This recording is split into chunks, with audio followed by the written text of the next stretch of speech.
নমস্কার বন্ধুরা। সকাল সকাল দেখো কি সুন্দর কইরা লেবু চিপতাছি। এই লেবু যেমন করে চিপি এমন করে কিছু মানুষের যদি মুখগুলাও চিপতে পারতাম কি ভালো না লাগতো। সকালবেলা আমি ডেইলি এমন করে লেবু জল খাই। তারপরে দেখো জামাই কি সুন্দর বাজার নিয়ে আইছে, মনে হয় পুরা বাজারটাই তুলে নিয়ে আইছে। তারপরে এই বাজার দিয়ে আমি চিন্তা করতেছি কি রান্নাটা করা যায়। তারপরে ভাবতে ভাবতে লাউয়ের ডগাগুলো নিয়ে বসলাম।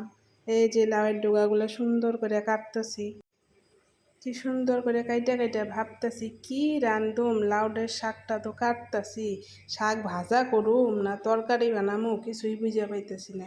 তারপরে ফাইনালি লাউ শাক ভাজা বানাইছি। তারপরে দেখো জামাই কি সুন্দর করে মাছ নিয়ে আসলো, মাছটারে আবার গাবলার মধ্যে ঢাইলা দিল। আর এখানে পোলাপানগুলো কি সুন্দর করে খেলতেছে।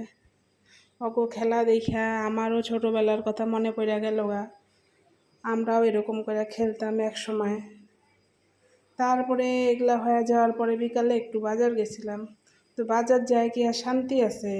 মেয়েরে ঘুম পাড়ায় থুয়ে গেছি, এসে সেই মেয়ে উঠে পড়ছে। পটাপট মেয়ের জন্য একটু দুধ গরম করলাম। দুধ গরম কইরা মেয়ের আগে খাওয়াই নিলাম। আমার গলাটা খুব খারাপ বন্ধুরা, আমার গলা বসে গেছে। তো ভিডিওটা কেমন লাগলো কমেন্ট করে জানাইও। অল্প একটু ভিডিও বানাইছিলাম, সেটাই তোমার সাথে শেয়ার করলাম। Bye bye.